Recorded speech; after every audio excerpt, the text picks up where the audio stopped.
Hello and welcome to another week of Taking Liberties Radio. My name is Lee. It is the 25th of September of 2017 and I'm joined by Zeev in Melbourne. G'day.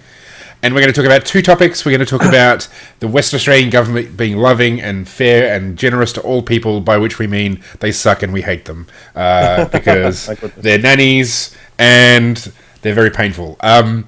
And then we're also going to talk about David Dunstan, who's a farmer who is in trouble for actually trying to defend himself from an intruder at like 3 a.m. So to begin with, let's go to Western Australia, home of freedom across the world.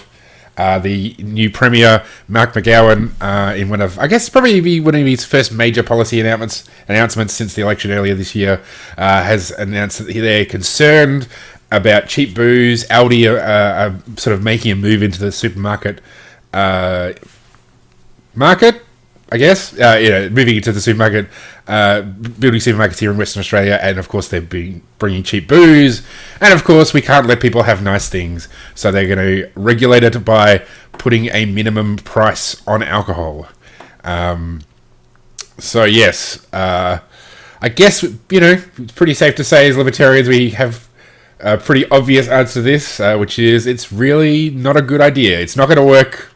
And it's not fair to people. No. Well, I think that's more or less it, isn't it? I mean, Aldi, by way of background, is a German company that has pretty much gotten by and made its money by offering the lowest prices on goods and services, or on goods rather, supermarket goods, as it can in any given place. And it's, apart from having a distinct logo, it doesn't actually spend much on marketing at all, which is, it gets by on word of mouth, which is how they say that they save on costs, in part. So, and that's how they keep their prices so low. Another aspect of the way in which Aldi keeps its prices, particularly for alcohol, so low, is that they don't split up their store into beer, wine, spirits, or Liquorland, as Coles and Woolies call their own alcohol divisions. Yep. They have their alcohol sold as part of the shop, which is kind of the European way of doing it. If you go into any other country, really, alcohol is not really divided like that, except for here. It doesn't have to be divided that way, I should say, over here in Australia either, but it is. And the reason that it is actually a strongly political reason. By that I mean that the public health lobby in this country has always voiced very strong concerns about the idea that alcohol should just be sold next to a bread and milk, because the thinking is that if that should occur, then drunkenness will result, you see. It doesn't matter if people under 18 are still barred from buying it. Merely placing it next to those products will result in, widespread drunkenness and tumultuousness and the Armageddon. Yes. And in reality, Aldi has actually been, at some points, barred from establishing itself as a liquor provider, precisely for this reason. The Liquor Commissioner in WA, I should say, has denied Aldi's applications before to set up stores because it's worried about the children. Yes. And I mean ordinary adults. By the children, I mean ordinary adults. We should make that clear. Buying alcohol. And that's really the ethos behind this decision. The Western Australian government is worried that alcohol, which is already actually very affordable in this country, it's you can buy a bottle of cider or beer for about $3-4. It's worried that alcohol will, offered at cheaper rates than that, could somehow bring about widespread drunkenness. I mean, you could, I think for most people, if they set aside, for their leisure activities, $100 and spent it all on alcohol, they could get really, really drunk right now. Yeah. I don't think you can really say to people, guys, we're worried that $5 is too low for alcohol. We're going to make it $6, and that will be our minimum price statewide. and that will be just like this kind of utopia in which no one gets drunk. It's a ridiculous fantasy, and I guess the fundamental problem, though, is that these kinds of ridiculous fantasies are put forward in this kind of well-meaning way of, well, why don't we just try it? It's just an experiment, and we'll see if it works out. But in the process, I mean, it actually costs people time and money to waste on the implementation of this proposal. It's obviously targeted against Aldi, by the way, which means that it's helping Coles and Woolies. Supposedly that's a bad thing, isn't it? Helping aren't they the evil multinationals? Yes, that's it. Or at least the evil big supermarkets. Yes. They're the destroyers of the milk market, but apparently they're the saviours of public health. So yes, they're keeping us sober. Yeah, and I thank them for it. Yeah. So yeah, I mean, so it's worth it. So there's a what's called Public Health WA, which is essentially a government-funded nanny state type organisation who've opposed every application by Aldi. So Aldi's got 3 stores now that sell alcohol. They've had 1 knocked back. They've got 2 more applications going. All of which these are all in stores that are being essentially located in sort of middle to working class kinds of areas of WA. So they're not going into the inner city areas. They're going into regular people areas. And the opposition was on the basis, this is what it says, the applicant's proposed manner of trade has the potential to increase the exposure of alcohol to juveniles who may attend the store for generally grocery, supermarket items, either with or without a parent. So apparently, if a kid's going in to buy a Mars bar, he's going to pick up a cheap bottle of $3 wine while they're there. Apparently, even though this is the thing, it's potential. Even though it would be illegal to sell. Exactly. There's no evidence to say that Aldi have actually breached their license. I mean, they would lose their license, their license to sell liquor, if they were caught selling to juveniles. And also, by the way, I mean, smaller supermarkets do not have this strict division. IGAs, I mean, there's just a small section of the store set aside for liquor because it makes sense. But, the IGA doesn't suddenly close off half the store with walls and rebrand itself as IGA super special liquor division. I mean, it might say liquor somewhere, but it doesn't kind of carve itself out in this way. And it's sheer fantasy to say that making it do so, as which is what these liquor commissioners want to do, is going to change anything. Anyway, let's go on. Oh yeah, I mean it's So I guess from my perspective, there's a few things here. So firstly, for those who drink normal amounts of booze, cheap booze is good because that means you got more money for other things. If you're a raging alcoholic, it's better for you because, well, there's only so much you're going to drink in the day. You're probably going to drink that amount no matter what because you're an alcoholic. And so if you've got kids, I mean, this is one of the issues that we see with, say, remote areas, is they're spending a fortune on really expensive booze. They don't have any money for really expensive food. Well, if you're an alcoholic, which choice are you going to make? You're going to make the booze, aren't you? So cheaper alcohol actually helps those on low incomes who have problems because, well, they have more money left over.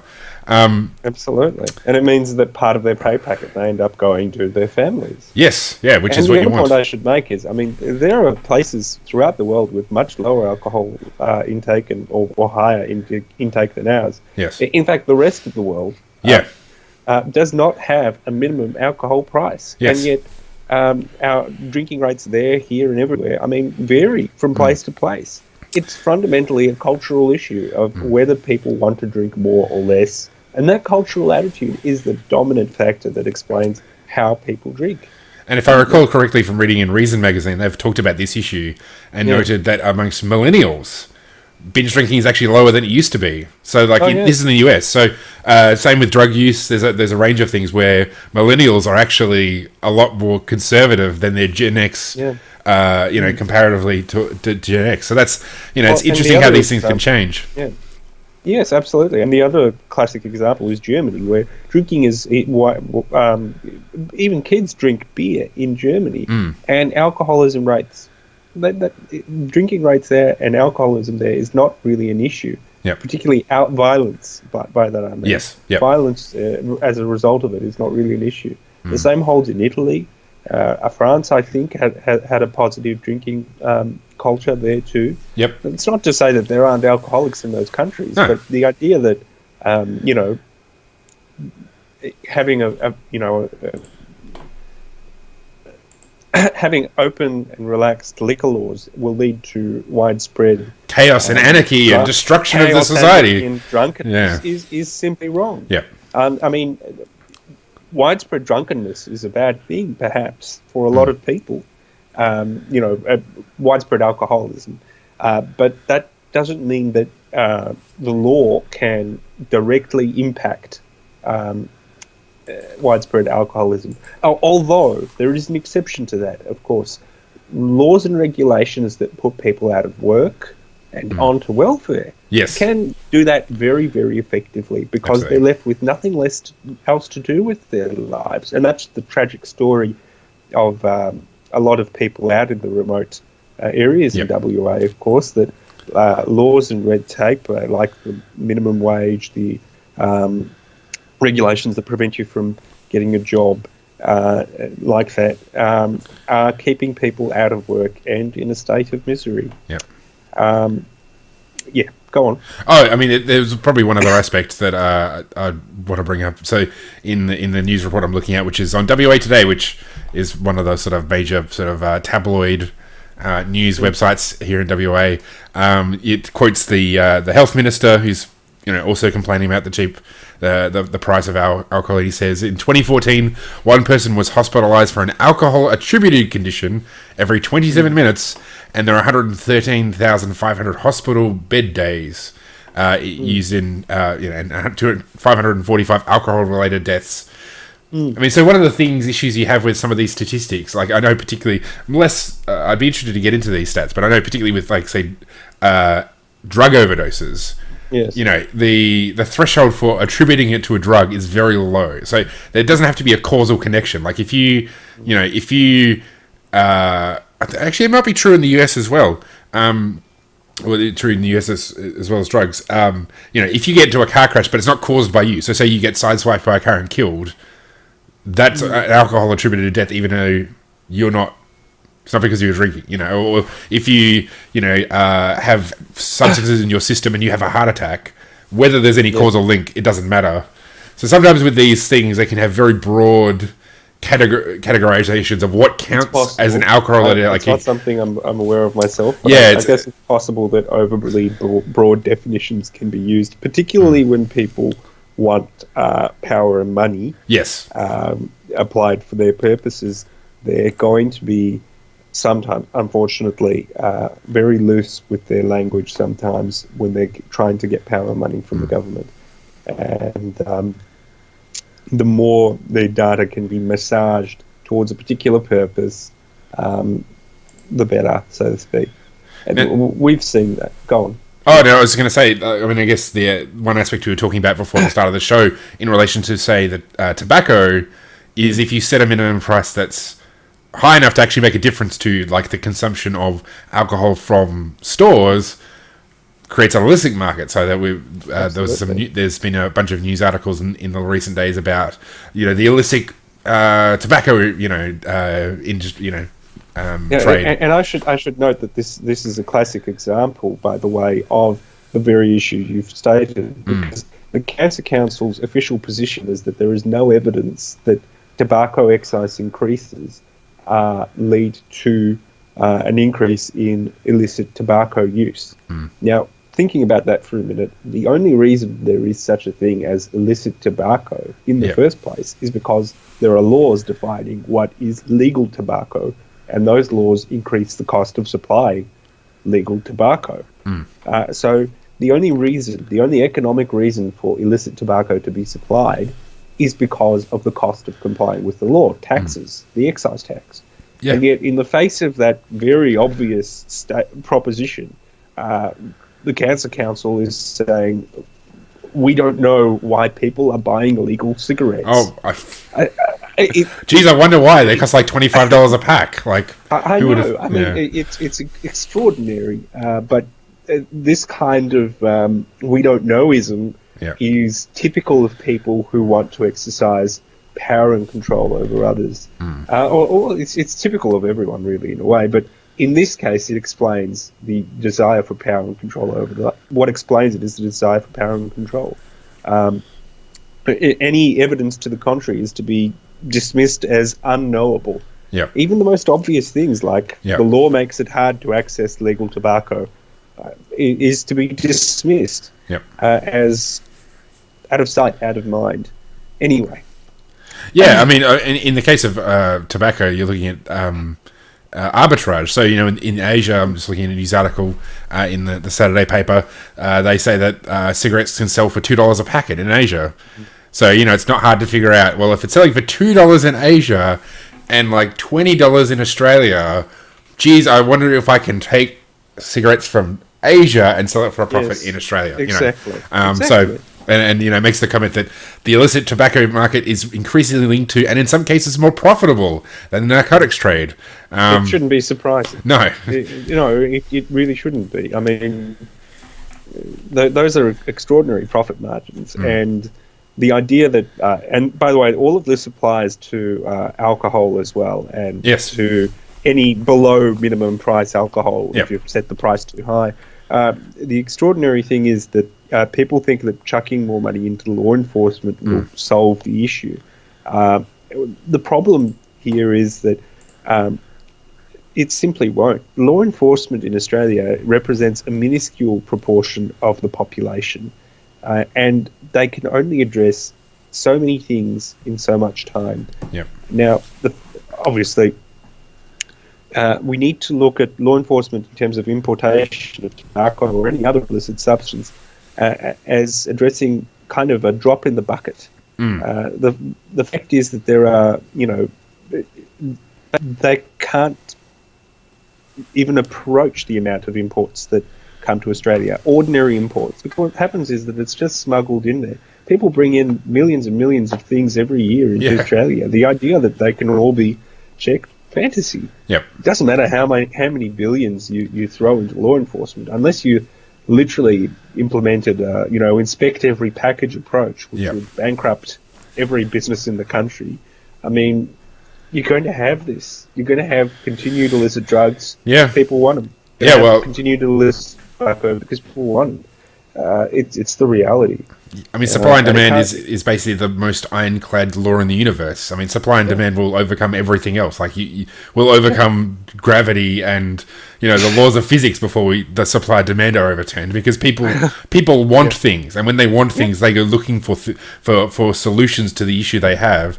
And that means there's going to be, there's going to be a possibility to satisfy that demand. And so, and that's why, I mean, Ron Paul was like to say that you can't even keep drugs out of prisons. The reason you can't keep them out of prisons is because, you ban them from the prisons, you implement this draconian regime, the price of drugs goes up, there's always going to be somebody... People bribe guards. That's it. And they get it in anyway, or they hide it in their butts or something. And there have been reports in the papers here in Australia and elsewhere that this is the exact thing that happens. That people smuggle in drugs that way. Well, there was that guy from the, the Australian Crime Commission? There was a high-ranking director. I think he was a deputy director. Like, he was second from the highest rank in this nationwide drug cartel, enforcement agency, or criminal agency. And he got busted as part of a meth smuggling. He was involved in bringing in precursors for making methamphetamine. So, you can get.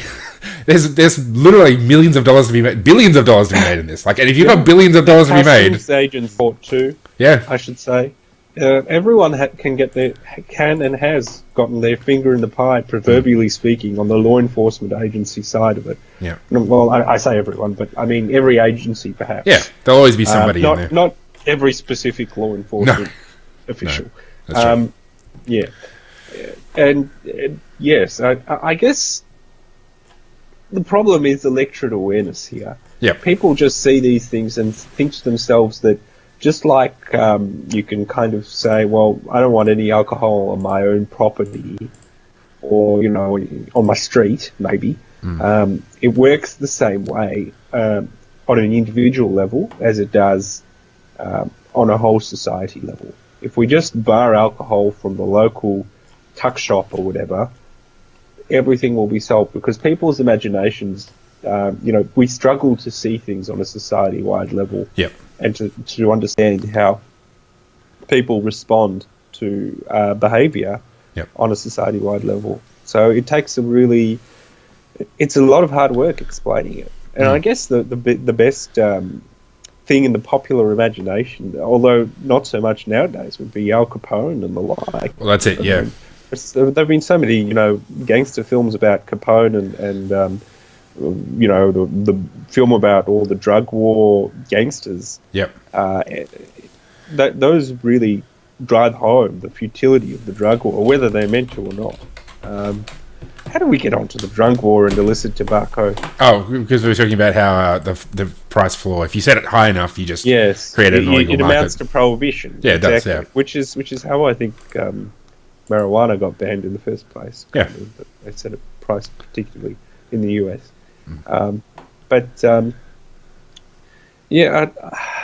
I'm hoping that nothing comes of this proposal. Yes. Because it strikes me as the dumbest thing I've ever heard in recent times from a politician, and that's a really high bar because maybe since the Alcopops tax, at least in the area of alcohol regulation. But again, even that was this tax was cast in the clothing of this moral crusade against children. Protect the children. Yeah, protecting the children by raising taxes. By raising taxes on a drink so that they go drink hard spirits just straight up. It becomes cheaper to buy just a bottle of Jack's and drink that straight. People just don't understand that people will didn't think they would, or at least they were naive enough to accept this moral crusade on its face.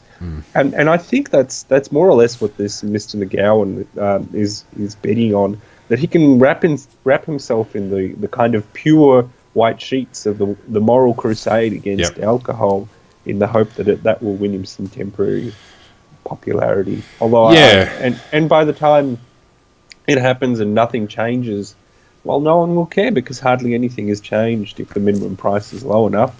And then everyone moves on, so to speak. Well, that's it. I mean, I guess to go into the... Oh, sorry.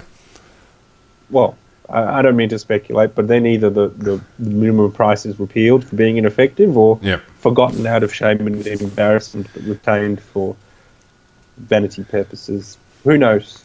I mean, I guess just to sort of go to the political angle of all of this, this comment was made in response to an Aldi being given a license. So it goes into the license. The newspapers go to the minister and say, "What do you think about this?" Talkback radio, always, which is essentially old people, all middle class and rich old people who are all full of the moral desire to control everyone else. to micromanage their inferiors. So much of this is it's a response to this this situation. Thankfully, it's not a proposal. We haven't seen legislation yet. You never know what's going to happen, especially with public health agencies lobbying to. Well, yeah, hopefully nothing does come of it. But there's so much of this is in the politics. And much what you've said about how do you tapped into the sort of the mind of the voter and not understanding how the world works and thinking, well, we can just fix this. Let's just click our fingers and we can fix it. Well, exactly. It doesn't really work like that. We should move on to our second topic for tonight, which is the farmer David Dunstan from southern New South Wales, sort of on the border of Victoria and New South Wales, who was woken what day? It's in the last week or so. He woke up in the middle of the night, 3 a.m., and confronted a teen armed with a knife and a block of wood who was knocking on his back door. So not your regular kind of situation, a bit of an unusual situation. He took an unloaded .22 rifle and threatened the teenager with it, and what happened was the teen was caught, but the farmer had all his guns taken off him, and he's facing charges related to what happened. So, pausing there for a minute. I don't know if he's facing charges. Is he facing? I thought he was facing. No. Oh, okay. Sorry. No, I was with a suspension notice. Okay, I was looking at the wrong thing about the 18-year-old man. Okay, so yeah, he's just had his guns taken away from him. He's had his guns taken away from him pending an investigation, basically. And if we think about that for a minute, it basically means that he has been, I guess, punished for defending himself and bringing the offender to the police. I mean, I guess the fundamental question is, on whose account has he done anything wrong? There's no indication that the thief has said, oh, he went over the line in some respect. I can understand it, at least a little bit. If the thief said, well, he was threatening to shoot me, or well, I guess that's a natural threat to make in the circumstances. Frankly, it would be a threat in self-defense, you might say. But there's not even that. And the farmer himself says he made no threat, he just carried the gun as a prop. So it really is the most harmless use of a weapon that I've ever seen, and yet, even so, he's been served with a suspension notice. And you can see why that's really annoyed people. Now, I don't mean to get into the ins and outs of the law of self-defense in this country, but very briefly, you do have a right to self-defense as long as you exercise that right reasonably. If a guy walks onto your property without prior permission to knock on the door, that does not mean that you have a right to shoot them. No. Generally, people are regarded as having a basic right, unless you tell them to leave, to walk up and knock on the door. That's so the point is, or even though you might say that that's trespass or something, Yep. The point is that you've got to be proportionate in your response. I don't see any evidence that the farmers acted in any way disproportionate. I don't see any allegation of it, and in the face of that, it's understandable that the community, or the firearms community, is using this as a as a banner to wave around, so to speak, and to say, well, look, this is an example of an oppressive police action, so to speak. Yeah, I mean, at the Friedman Conference earlier this year, they had a panel talking about firearm regulation, and it sounds very much like the police have a lot of leeway to make your life hard if they want to. They have a lot of discretion. They can search your home without a warrant. Yeah. That's how bad it is. They can, if you own a firearm, the cops can turn up to your door, and they can demand to see your firearms. Yep. That's it. For no reason at all. No suspicion need be held. It's just you have guns. Yep. And just, I mean, like, whenever I think about self-defense, I think about the case of Jessica Silver from a few years ago, where her crazed ex-boyfriend comes to kill her, and she stabs him to death with a knife as he's like busy beating the crap out of her brother and father.